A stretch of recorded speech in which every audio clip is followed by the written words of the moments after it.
So let's just jump headfirst right into it with hosts and guests.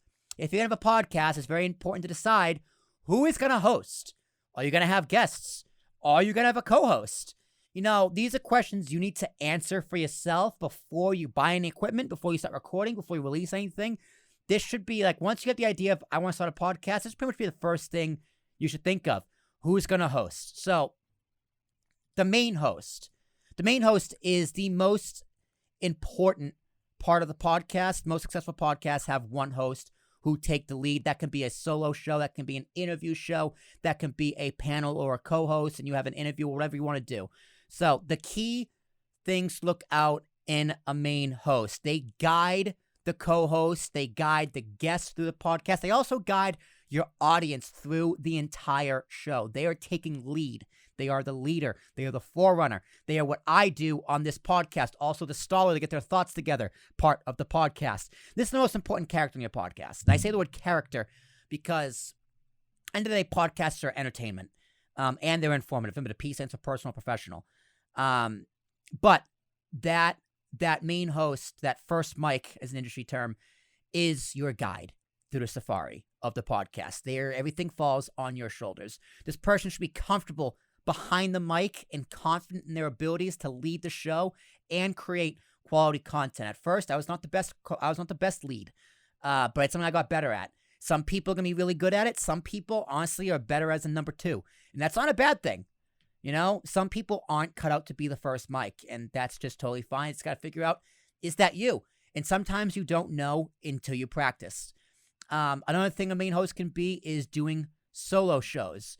Solo shows, easy for me to say, in my opinion, are tough. At least for me. I am not good at doing solo shows, which is why I asked Christian to hop on this podcast with me, because otherwise it would be me rambling for 45 minutes. It would be good to have someone to bounce off of. So I'm not good at solo shows, but some people really are. Dan Carlin is an excellent solo show podcaster. He does hardcore history. He talks for like 4.5 hours. I'm going to mention a little more about him later. But as a listener, at least for me, it can be a little hard to pay attention to a one-on-one conversation. But it's possible. Because for me, it's just like I zone out. My mind just kind of goes off into the weeds while someone's talking about, whatever. But it's solely something you can do. It's totally something you can be prepared for. But you got to also find the creative ways to keep your audience's attention. You can do quick bits, just a quick 3-4 minute segments, and you go to a quick break, right? It's just kind of keep the audience on your toes.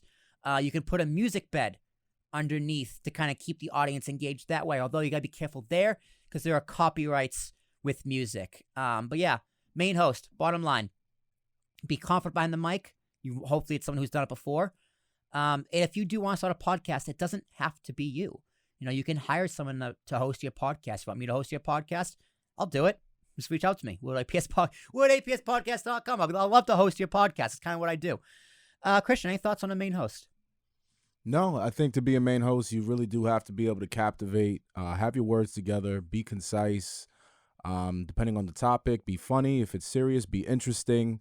And these are all the things that, what it means to be, the first mic, the host. Yeah. And then there are others who are good at kind of expanding upon other people's ideas. And, that's where co-host comes in. And that is the co-host. Or maybe you have two powerhouses. So, there's that too. Yeah, you could have two co-hosts. It's kind of like the 1A and 1B. I mean, there is still the 1A. Like for the Kings of the Rings, Ricky and I, friend of the show, Ricky, we both kind of take lead sometimes, but he is the 1A and I am the 1B, where I can ask questions. I can take a lead of a segment, but he decides when we move on and when we stick tight on a certain podcast. So you got to know your structure inside and out. And from a guest's perspective, they're looking on you to tell them what to do, right? They're looking on you to change the subject. A guest is there as a guest. They're there just to answer your questions, have some fun, but it does fall on you. Now, Christian, you can even talk to this on Talking with Tarashuk, with the Unnamed Nonsense edition. Sometimes if we're rambling or we kind of have nothing to say, I'll just randomly go, let's ask another question. Right? Because you can tell. You kind of get that sixth sense as a host to know when it's time to move on.